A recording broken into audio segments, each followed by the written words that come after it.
Breaking free, releasing limiting beliefs. Thank you so much, Rebecca. Thanks, Mariella. So good to be here. So welcome, beautiful people. So today we're going to be talking about breaking free from limiting beliefs. And the first thing I'm going to have you do is go ahead and get outside the box immediately and close your eyes. Okay. So with your eyes closed, just settle into your body, settle into yourself. Just let anything that's keeping you from this moment, from this present moment, to just drift away and melt away from you. And just imagine and bring to your attention a box. Just consider a box. Think about a box. And when you think about this box, think of its edges and its form, the walls of the box, and how the box serves as a container to hold things in. And just imagine that in addition to the box, you can imagine that there's something inside that goes to the edges of the inside of the box. There's something the box is holding in. Now imagine that the walls of this box begin to disappear. And imagine that there is no box at all. So what happens to the thing that the box was containing? The thing held within the box, the contents. When there are no edges and no form, what happens to the contents? Do they spill out? Do they explode? When they're no longer contained or held in? Do they become larger? Do they take on a different shape? Or perhaps do they become even shapeless?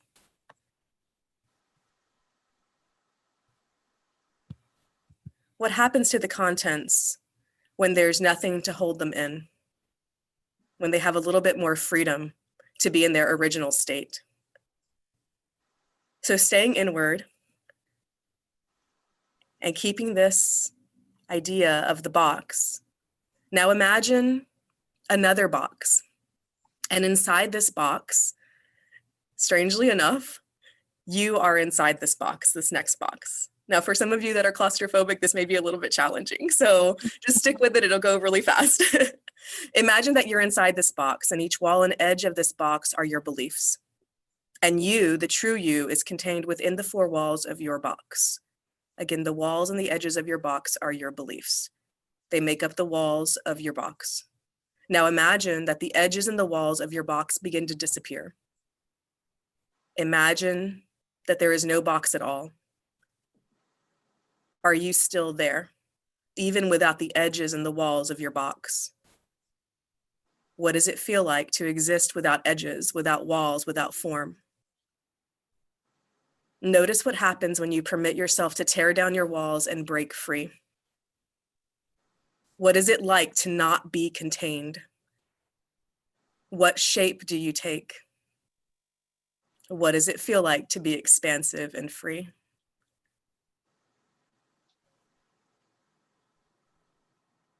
So today, my friends, we're going to talk about breaking free some of those walls, and you can open your eyes.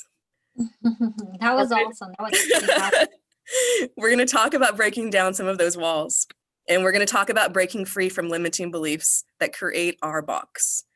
And eventually we're going to get to the place where we're stepping into that feeling of freedom, and we're going to talk about that today. What does it feel like to step into that feeling of freedom? So we're going to go on this journey together. It's a very short journey, just a little journey, but we're going to cover some important topics, some examples of what a limiting belief is. Some of us aren't really clear about what a belief is. And so we're going to talk about that and some of the impacts of those limiting beliefs. We're going to talk about some strategies for breaking free from limiting beliefs and finding new ways of living outside the box and stepping into that freedom. So I'm excited about our little journey together. So just a little bit of a story. Since I was about 13 years old, I can remember very distinctly some of those hardened beliefs that I had when I was 13 years old, beliefs about myself, about the world, about others. These beliefs were certainly things that motivated and propelled my actions, how I interacted with people, how I interacted with myself, the self-loathing and the feelings of insecurity and self-consciousness. So there was a lot of hardened, rigid beliefs around myself, the world, and others, and my place in the world. And that informed a lot of my experiences. So not only my experiences in interpersonal relationships, but also what I did and didn't do. Perhaps I wanted to be a part of a group at school. I wouldn't. I would hold back and keep myself contained. And it was within that box. Yeah. It was within that box that I lived for such a long time. And so along the way and through my journey, some of those walls began to shed and began to break through, sometimes sledgehammers, sometimes quickly, sometimes very slowly. But in time, and I continue to break down walls that shape the box that I exist in, or that I think I exist in. So when I'm working with my partners over the last 13 years, I've noticed that a lot of what's holding them back, same way it was holding me back, was a lot of my those attachments that they were having to their beliefs, and about themselves, about others, about the world, about their situation, about their capacity, their capabilities, their potential. And so a lot of the work that I do with them is about breaking down those walls and breaking down those beliefs and breaking free. And that's my joy. That's my joy in life. And I feel like my experience of personal freedom is not something I can keep to myself. I have to share that. And it's not a quick journey. It's a lifelong journey, and it continues for me. And I don't put up any illusions about that. It's continuing. It's a continuing process. So let's talk about what beliefs are. So sometimes my clients aren't really clear about what beliefs are, my partners. So I have defined beliefs as hardened thoughts. So when we have a repeated thought that we're very convinced is true, it becomes a hardened thought. It becomes rigid and immobile. It's very stern. So these are rigid ideas, rigid views, perspectives that create our identity, and they create, what's that? I'm sorry, Matt, did you say something? I'm following. Yeah. Oh, okay, cool. Yeah, I can hear you. Yeah, these rigid beliefs, they basically create our identity. They create our concept of ourselves and who we are in this world and how we function and how we will function and what our future is. And they're based on things from the past. They're based on things that are currently happening for us. They get really solid and solidified, if you can imagine, something that was liquid at one time when it's a baby thought. And then over time, with continual thinking about it and continual practice with it and continual belief in it, it becomes hardened and thick. And it's very hard to move once it becomes very thick. But that doesn't mean it's impossible to break free from it. So that's what we're going to talk about today. So these beliefs shape our lives. They determine what we do, what we don't do, what we say, what we don't say. When we get offended, when we decide to separate ourselves from people, we create those identities and say, I don't want to be around them. I like them. I don't like them. They not only do they create judgments around ourselves, but they also create judgments around others in this world. And, it may be even those beliefs that will dictate whether or not you apply for the job, go on the date, go for the choir, whatever it is, speak up, speak your mind. It's those beliefs that actually dictate what you do and don't do. And so it's very, very important. And I can't stress it enough. I think it's one of the most important things is to identify what those beliefs are. So just some examples that I've heard over the years that I've said to myself, that I've, working on and worked through, breaking through, and that I continue to hear from my partners. And we're working through, breaking through. I'm not good enough. I'm not smart enough. I'm a fake. I don't have what it takes. I don't belong at the table. I have to do X, Y, Z before I can do that, before I can apply for that job, before I can go to college, before I can do this, do that. I have to lose X amount of weight before I go on the date or go to the wedding, right? That person isn't good enough for me, or that person is ignorant. I could never be friends with that person. I have to make X amount of money to feel valuable or for my family to respect me. No one cares what I have to say. I don't matter. that person is wrong, evil, or bad, or I am wrong, evil, or bad. So these are examples of beliefs, and we all carry beliefs with us. And sometimes they can sneak in, even, you know, a mind that believes that, oh no, I have no beliefs. I worked through all my shadow work. I've done everything that there is. I can guarantee you there's going to be something that sneaks in, and, you know, I hope not, but there's going to be something that sneaks up and sneaks in, and you're going to battle with it. And it's okay. It's okay, because this is part, I feel, of the human experience, to identify everything that's holding us back from our true nature and shedding it so that we can truly be expansive and free. So the first step, one of the first steps, is just knowing what those beliefs are that you carry around with you. What are the walls that make up your box? What are your limiting beliefs? And how do you continue that cycle of boxing yourself in with your own limiting beliefs? Because I can guarantee you, you are not meant to be boxed in. None of you, none of us. So we understand those beliefs that shape our lives, and we begin to see the impact and the effect it can have on us. And we all know what those impacts are, right? When we continuously tell ourselves, I'm not good enough, I'm not good enough. How does that make us feel? It makes us feel tiny and small, insignificant and powerless, helpless and hopeless and despairing. I mean, this is serious. To understand how our repeated thoughts and our repeated beliefs that we tell ourselves on a daily basis, it's not a small thing. And I have a, how can I say it? It makes me emotional to hear the amount of suffering, you know, that not only, you know, that my partners, sometimes my friends, those things that they repeat to themselves, because you know, if they could see what I see, they wouldn't. If they wouldn't, they would not. And so we know it keeps us small. We know it keeps us limited, boxed in, suffocated, confined, shut in. It perpetuates that guilt and that shame, right? Guilt being, I do things wrong, I make mistakes, and then shame being, I'm no good, I'm bad, I'm evil, right? Guilt, shame. So those limiting beliefs, the impact and the effect is significant, because we are, we have a culture of shame. We do, over here in America, in the West, there's a culture of shame. And, you know, sometimes people are told that it's not okay to be big.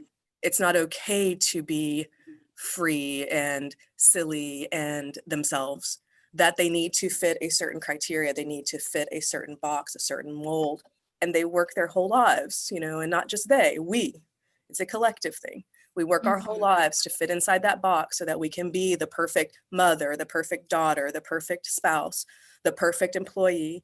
And we do everything so that we can, and it makes sense. You know, there always is a reason why we do these things. And the reason is, you know, we want to receive the love, recognition, respect that we know we need as a human being, as a being that needs connection.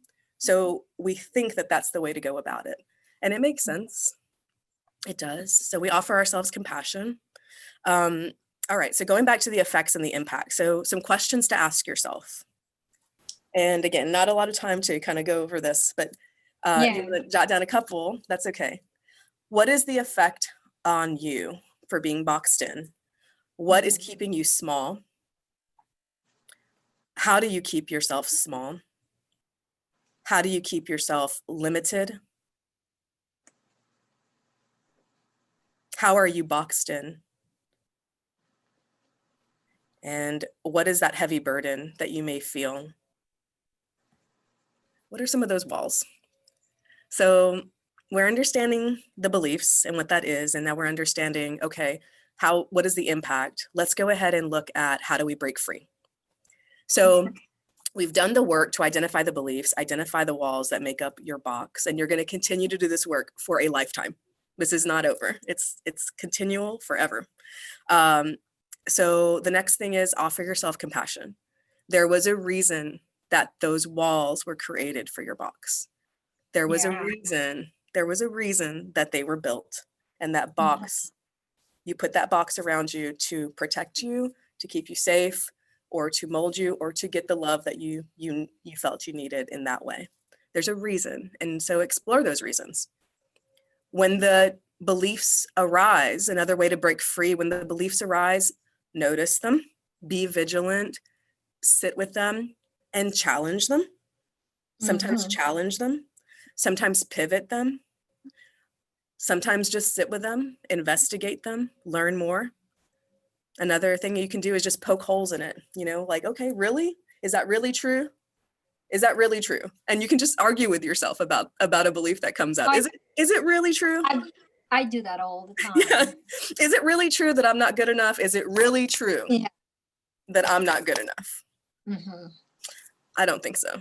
I don't think that's true for anybody. Yeah, that's definitely a good question. To question yourself, it's guru territory. It's like, yeah, you're entering into that different realm in there. Exactly. So perhaps one day, you know, in moments of meditation or moments of prayer or moments of continual practice, perhaps you'll have these glimpses where you realize that there are actually no walls or edges at all, right? And the goal, I don't feel, you know, I think a lot of us talk about enlightenment and as this like perpetual state. And I'm not certain, I don't have the answers. I don't know what enlightenment is or nirvana, but I do know that there are moments that we can experience edgelessness and formlessness where we are expansive and free, and just enjoy those moments and realize that those moments could be spontaneous or they could be through vigilant work, vigilant practice, or effortless practice. So don't hold on or get attached to that edgelessness or that wall, you know, that formlessness. Don't get attached to that. I need to have that. I need to achieve that. I need to get there. Just let that go too. All right, so I have some questions there, but I'm just gonna ask you one main question for this one, which was relating to breaking free from limiting beliefs. What will you do to allow yourself to be pulled forward by your new way of being? What will you do to allow yourself to be pulled forward? After you've shed the walls or you've looked at it and if you've done your practice, how will you allow yourself to be pulled forward? All right, so so let's talk about that a little bit. So one of the ways that we can be pulled forward into a new way of being, right? So we're shedding our walls and we're shedding our edges and we're kind of shedding that form that have boxed us in, but for a good reason. And now we're ready to kind of like maybe explode out or spill out or spread out or spread our wings, however you want to look at it, whatever works for you. Then we need to understand, what is it that we're spreading? Who is it that we're spreading? Who is it and what is it part of our heart, our mind, our psyche, our spirit? What is coming out of that box? And to really connect with that is to just find new ways of living that don't keep you boxed in, that don't need those walls and that container. So this is where you become a student of yourself. And that's so fun. It's so fun. You get to understand what brings you joy, what fires you up, what's exciting to you, who excites you, who brings you joy. You get to understand what makes you smile, your special gift, how you want to be big in this world, how you want to be expansive. And, you know, what you get to understand what makes you feel free and what gives you a great sense of peace. You get to understand, you know, what makes you feel silly and playful. Just, you get to know yourself. And it's such a beautiful part of this journey of breaking free is, you know, it's the harder part, the difficult look, and then this reconnection with self and spirit or heart, where you get to say, this is what I'm exploding into. This is what's coming out of my box. And it's such a beautiful experience. Yeah.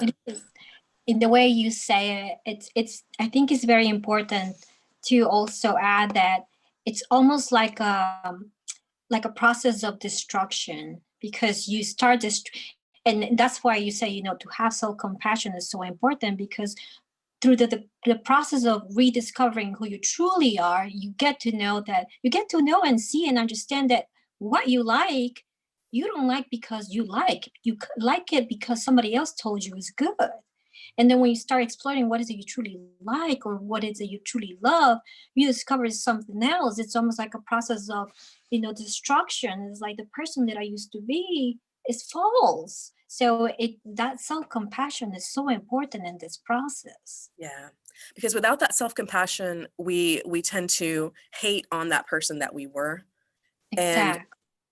that person that we were, or that person that needed the box, it deserves Mm-hmm. so much love and so Yeah. much kindness. Mm-hmm. And so now we discover who we are without those edges and who we are outside the box. And that's the freeing process. That's the breaking free process. So the last part here of what we're going to talk about is how to step into that freedom. So just briefly, how do you step into that? So you do that work, and I mean, again, lifetime of work. But the ultimate idea would be just to live without edges, to live as much as possible without those limiting beliefs, to live as much as possible without that inner critic constantly poking at you and hurting and maybe, even harming you. Yeah. Offering compassion for that inner critic also. I feel honestly that we're all born to explode and be like supernovas. I believe Mm-hmm. that we're meant to be expansive and free. I feel like that's our truest nature. And I feel like we already are. There are just things that are kind of, again, boxing us in, holding us in. And it's just meant to just dissolve. So just one final thought here, a couple of final thoughts. So I feel that life is a game of perspectives. And if we let one perspective get too hard, too solid, that's the beliefs. It becomes an edge that creates the box that boxes us in. Mm. So we're simply not meant to be boxed in. Okay. So be free. That's awesome.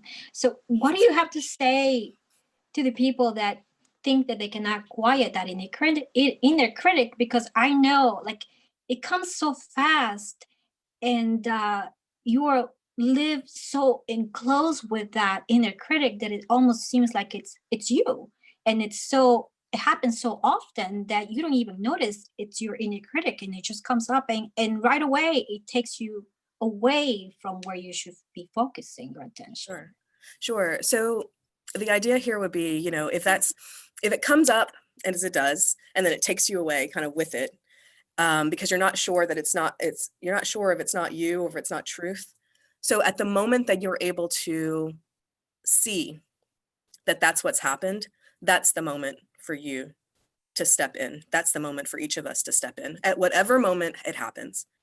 And with practice, it begins to happen closer and closer and closer to the originating point, Mm. right? And so we begin to see, oh, look where my mind went, or Yeah. oh, there's my belief, or oh, okay, hello, old friend, there you are, my old friend of I'm not good enough, Mm-hmm. And so just offering it compassion when it does happen, when you do realize it, and just say, okay, hello, old friend, I know you, we've had a lifelong relationship, let's sit down, hand on heart, let's figure out why you showed up today.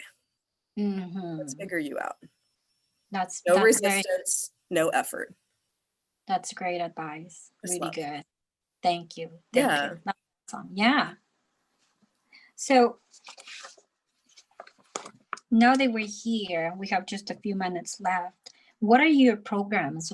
How can we find you? Because I know there's a lot of people that they want to break free and Yeah. they need that extra help, because doing it ourselves, yeah, we can do it. We have the guidance, the spiritual guidance, but having that support, that person that I don't want to say cheerleader, but that person that lead us with that cheerfulness in our path is very important. So how can we find you? Yeah. I hope that I am a cheerleader to people. I hope that is how they consider me.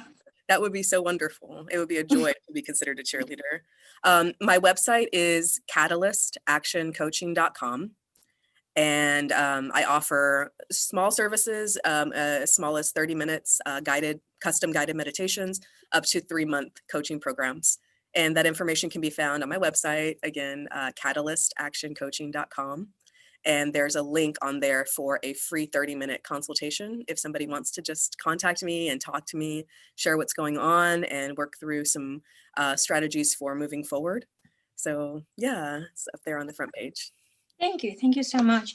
And one last thing, if you can, because 2020 has been a crazy year and we're going into 2021, what will be your best advice for all the people that seem even more now with 2020, they feel constrained. If before they have limiting beliefs, with 2020 they feel worse. Like, what can they do? What would be the main thing for them?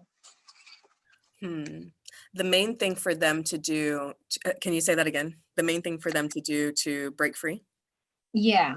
What would be the best practice for them? Where can they start more than anything? I think the best place to start is actually just offering compassion to yourself. And whenever any of those thoughts arise for you, like the I'm not good enough, or I don't belong here, or whatever, I'm too scared to speak up, just notice and be with it. Just be with it. That's good. Thank you. Well, thank you so much. Yeah.